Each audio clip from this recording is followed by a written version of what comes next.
Ladies and gentlemen, you know one of the biggest lies the enemy loves to whisper in our ears is this: it's too late for you. He'll tell you that because of what you've done, or maybe what's been done to you. You're damaged goods, that you're stuck, that your best days are behind you. But let me tell you something, and I want you to really hear it. Your past does not define your future. God does. See, a lot of people are walking around chained to something that's already been forgiven. They're living under a label that God never gave them: guilt, shame, regret. They carry it like luggage, dragging it into every new season, every new opportunity, and then they wonder why they can't seem to move forward. But friend, you can't embrace a fresh start while you're still clinging to the past like it owns you. Now listen, I'm not saying the past didn't happen. I'm not here to deny your pain. Some of you have gone through things that nobody should have had to go through. You made choices you wish you hadn't made. Maybe you hurt people. Maybe people hurt you. But guess what?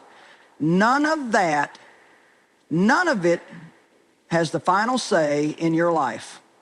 God does. He says in Isaiah 43:18-19, forget the former things. Do not dwell on the past. See, I am doing a new thing. Now it springs up. Do you not perceive it? That's not just a nice little scripture to hang on your wall. That's a promise. That's an invitation. God is telling you to stop camping out in the land of what was and start walking toward what can be. You might have a record, but God has a redemption plan. You might have a reputation, but He has a restoration waiting. That's who He is. He is a redeemer. He takes broken pieces and builds beautiful stories. But here's the thing. You have to be willing to believe that you're not disqualified. Some of you think you're stuck in this cycle because you deserve to be. Like somehow punishing yourself is noble or holy. But you know what that really is? Pride. Yeah, I said it, pride. Because what you're saying is that your sin is bigger than His sacrifice, that your mistake is more powerful than His mercy. And it's just not true. God didn't send His Son to die so you could walk around with your head hung low for the rest of your life.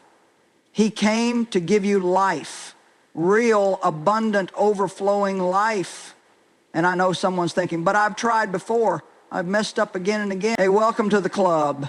None of us have it all together. That's why we need grace. That's why we need mercy every single day. God knew we'd fall, and He made a way back before we ever even took our first steps. That's the beauty of the cross. It covers everything, past, present, future. Let me ask you something. When you look in the mirror, who do you see? Do you see a failure, a reject, someone who just can't get it right? Because that's not how God sees you. He sees His child. He sees purpose. He sees potential. He sees someone worth fighting for. Because He did fight for you. You've got to stop agreeing with the voice that condemns you and start agreeing with the voice that calls you. You're not what they said. You're not what you did. You are who He says you are. And He says you're chosen. You're forgiven. You're not too far gone. You're not too messed up. You're not beyond hope. You know, sometimes life can leave you feeling like you've messed up too much, waited too long, or fallen too far to get back up. We get caught in this loop of what ifs and should haves, and before we know it, we start to believe that maybe this is just how life's going to be. Maybe this is all there is for us. But I want to remind you today that God is the God of new beginning. He doesn't just forgive you and leave you there. No, He picks you up, dusts you off, and says, let's start again. Let's do something new. That's His heart. That's His nature. All throughout the Bible, we see story after story of people who had no business being restored, and yet they were, because God wasn't finished with them. Think about Moses. He killed a man and ran off into the wilderness for 40 years. He probably thought he had missed his chance, that his calling was over, but God showed up in a burning bush and said, you're not done. I've got a job for you. Moses didn't feel qualified. He made excuses. He even told God he wasn't a good speaker. But God didn't change His mind. Because when God says it's time for a new beginning, your insecurities don't get to vote. Or look at Ruth. She lost her husband, had no children, and ended up in a foreign land with her bitter mother-in-law. On paper, she had nothing, no future, no prospects, but God positioned her in the right place at the right time. She married Boaz and became part of the lineage of Jesus Christ. Tell me that's not a divine fresh start. Even Peter, one of Jesus' closest followers, denied Him 3 times. And it wasn't in a moment of weakness when nobody was watching. He did it loudly, publicly, and still Jesus sought him out, forgave him, and said, "Feed my sheep." He didn't just restore Peter to friendship. He restored him to purpose. That's the God we serve. He's not looking for perfect people. He's looking for willing people. People who will say, "Yes, Lord, even after all this." If you say you're not done, then I'll believe you, because every time you think it's over, God's just getting started. Now, I'm not saying your fresh start is going to look the way you want it to. But sometimes a new beginning is quiet. It might come through a closed door or a job loss or a relationship that didn't work out. Sometimes God will let something fall apart because he's about to build something better. But we have to trust him in the transition. We like comfort. We like knowing what's next. But God works best in the unknown. He takes our broken pieces, our surrendered hearts, and he breathes new life into dry places. But here's the thing, you have to be open to it. God won't force a new beginning on someone who's still holding on to old mindsets and old pain like it's their identity. Some of you have been circling the same mountain for years, praying for a fresh start, but you're not willing to leave what's familiar. Can I tell you something? The wilderness is not your home. You weren't meant to just survive. You were meant to walk in the promise. But to step into something new, you have to be willing to let go of the old. And don't fall for the lie that God only gives you one chance. That's a human way of thinking. God is not keeping tally marks every time you stumble. He is rich in mercy, lavish in grace, and he's far more patient with you than you are with yourself. He'll wait as long as it takes for you to come to him and say, "Lord, I'm ready." Maybe your new beginning isn't something external. Maybe it's something internal. A fresh mindset, a healed heart, a willingness to dream again, to trust again, to believe that your story isn't finished. Sometimes the most powerful new beginning happens when you change how you see yourself, not as a failure, not as someone who's too far gone, but as a child of God, deeply loved and divinely positioned for purpose. You can't receive what God wants to give you if your hands are full of what he's been asking you to let go of. That's a hard truth, but it's the truth. We ask God to do a new thing, to open new doors, to give us fresh opportunities, but then we cling to old habits, old hurts, and old mindsets like they're treasures. You can't move into a new season while you're dragging around the baggage from the last one. Something has to give. Letting go isn't just a moment, it's a choice, sometimes a daily one. We like to talk about fresh starts, but we don't always want to release what's behind us. And I get it. Letting go feels risky. It feels like losing control. Some of us would rather stay stuck in the familiar than step out into the unknown. But the problem is, when you hold on to what's behind, you limit what God can do ahead. Think about the Israelites. God delivered them from slavery in Egypt miraculously. What happened when they hit a little resistance in the wilderness? They started wishing they could go back to slavery, back to oppression, back to the same chains God had just broken off of them. Why? Because it was familiar. Isn't that something? God was trying to lead them into a promised land, and they were still daydreaming about Egypt. Some of you have been delivered, but you're still mentally living in Egypt. You're out of the situation, but it's not out of you. You're still carrying the bitterness, the unforgiveness, the fear, the anxiety. And you wonder why things aren't changing. God says, I want to do something new in your life, but you've got to let go of what's old. You've got to stop going back to what I already brought you out of. We hold on to things for all kinds of reasons. Sometimes it's pride, sometimes it's pain, sometimes it's just plain habit. We've gotten comfortable with dysfunction. It's not healthy, but it's what we know. And until we get to the place where we say, God, I trust you more than I trust my comfort zone, we will keep circling the same mountains, praying the same prayers, and wondering why we're stuck. You know what else we hold on to? Old identities. Some of us are still walking around wearing labels that people put on us years ago. You'll never change.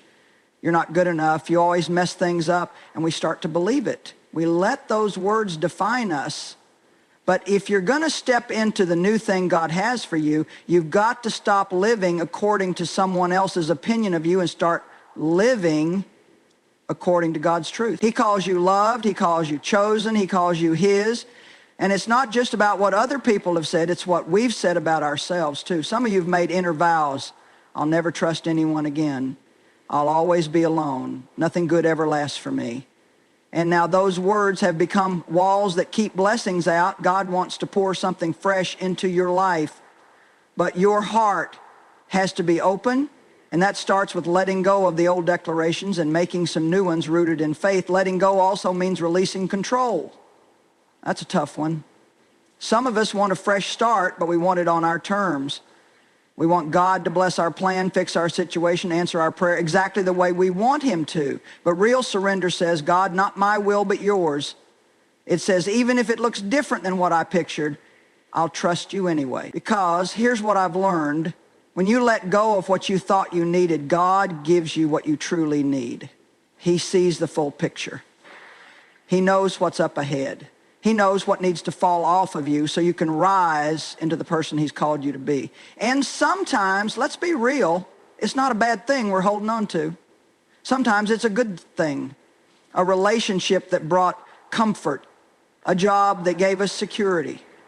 A version of ourselves that worked in a past season. But just because it was right then doesn't mean it's right now. God doesn't just prune the dead branches. He also prunes the fruitful ones so you can bear more fruit. That's growth. That's transformation. That's what real, lasting change looks like. You know, one of the biggest traps we fall into when it comes to starting something new is waiting until we feel ready. We think we need to feel strong, feel confident, feel equipped before we take the first step. But the truth is, if you wait until you feel ready, you'll probably be waiting your whole life. Let me tell you something I've learned the hard way. Obedience doesn't always feel comfortable.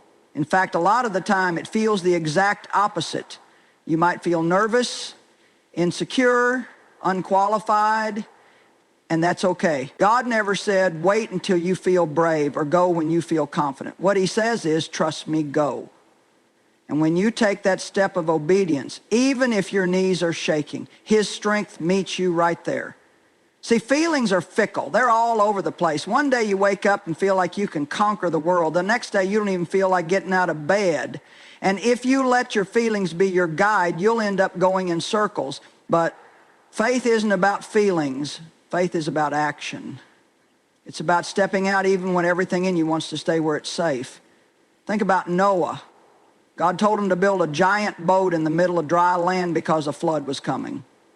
Do you really think Noah felt ready for that? That he had it all figured out? Of course not. He just obeyed. He didn't wait for a sign in the sky or a surge of confidence. He picked up a hammer and started building, and because he did, God used him to save a generation.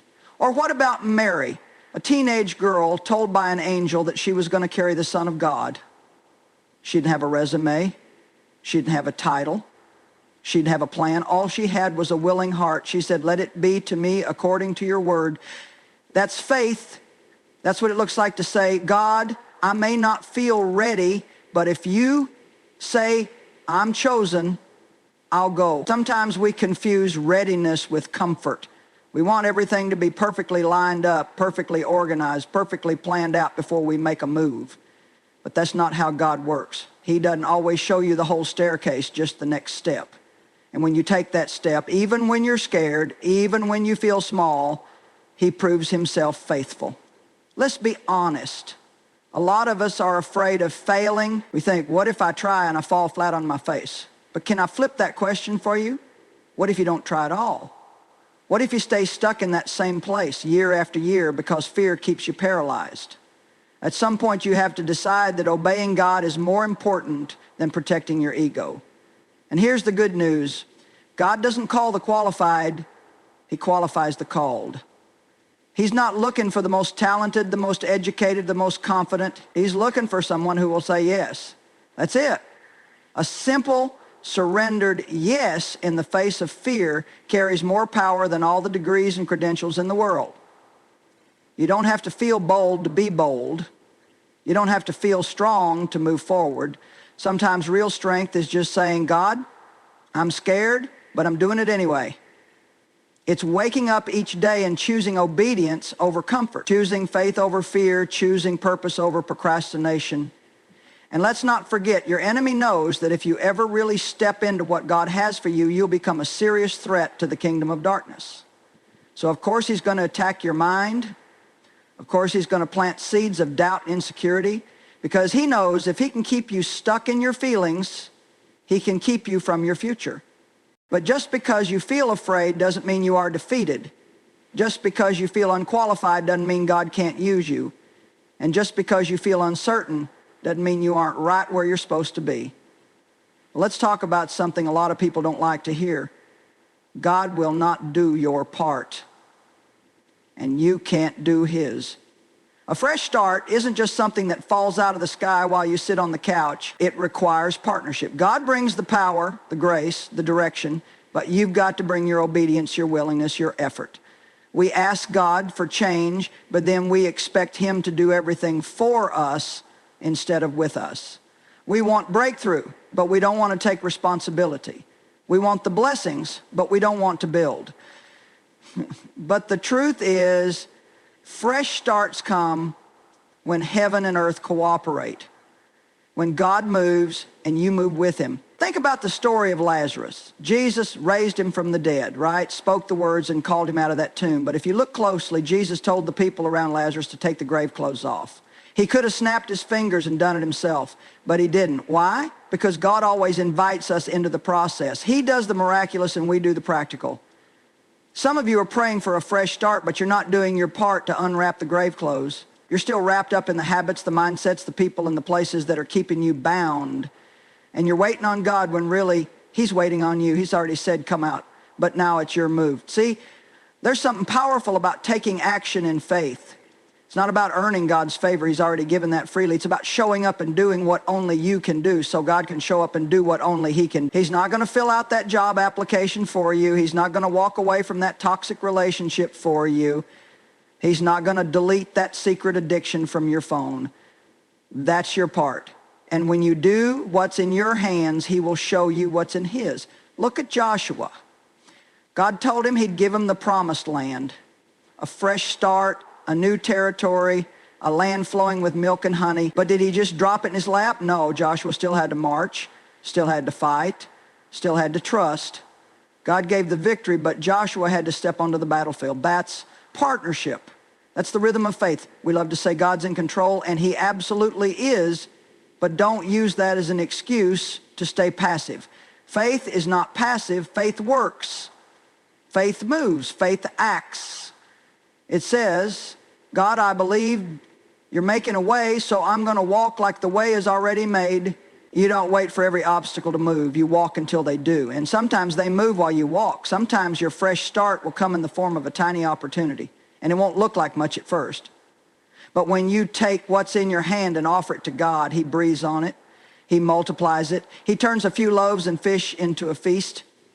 But it still required someone to bring the bread. Let's be real. This is where a lot of people miss it. They want something new, but they keep sowing the same old seeds, wanting different results, praying the same prayers, but never changing the behavior that keeps producing the same outcomes. There's no harvest without planting. There's no growth without movement. You want something new, then start doing something new. Take one step, just one, and watch what God does with your obedience. And let's not forget, this partnership is not 50/50. God's not saying you meet me halfway. No, he says you bring what little you have and I'll meet you with more than enough. But he's not going to do for you what he gave you the ability and the responsibility to do for yourself.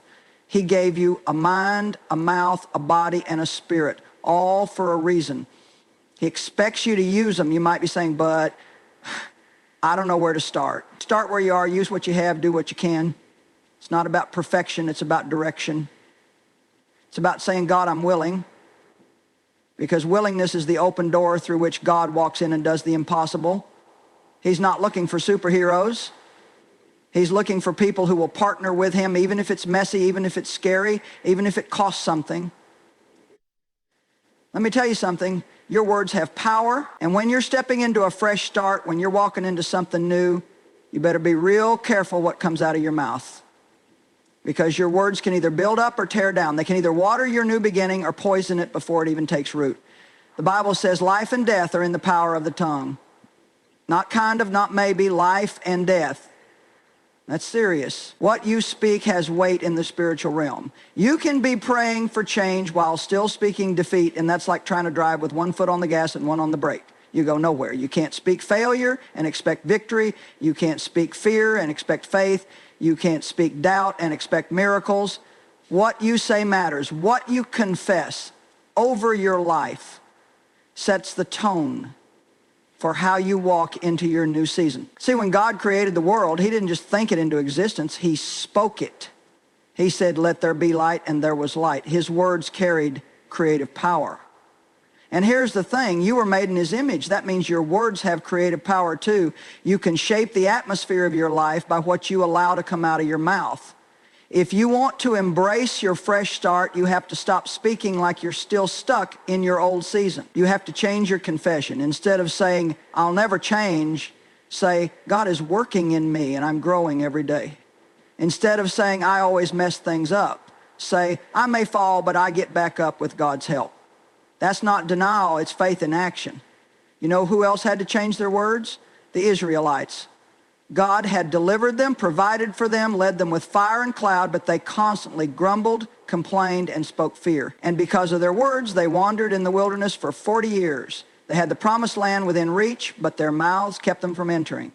Some of us are standing outside our promise because we haven't learned to speak the language of faith. We keep rehearsing our pain.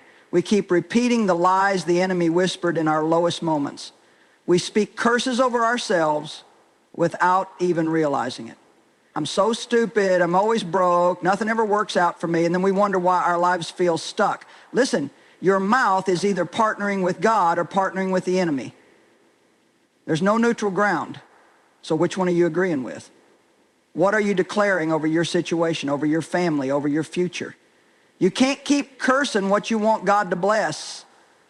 Sometimes you've got to speak life even when you don't feel it. That's the essence of faith. You call things that are not as though they were. You say, I am healed, even while the symptoms scream otherwise. You say, my breakthrough is coming, even when your bank account looks like a desert. You say, God is working this out for my good, even when everything around you looks like chaos. And yes, people might think you're crazy. Let them. You're not speaking to please people. You're speaking to activate heaven. You're speaking to align your life with the Word of God. Because heaven moves on faith, not on fear. Angels don't respond to complaints. They respond to the Word. And I'm not saying you never feel discouraged. I'm not saying you pretend everything is perfect. But there's a difference between being honest and being negative. You can be real about your struggle without declaring defeat. You can say, this is hard, but God is with me. That's how you speak life. That's how you keep your new beginning growing, even when things get rough, right? Because here's the truth. A fresh start doesn't stay fresh if you keep speaking stale words. You've got to water your new beginning with praise, with declaration, with truth. You've got to speak to your situation like Jesus spoke to that storm, peace, be still.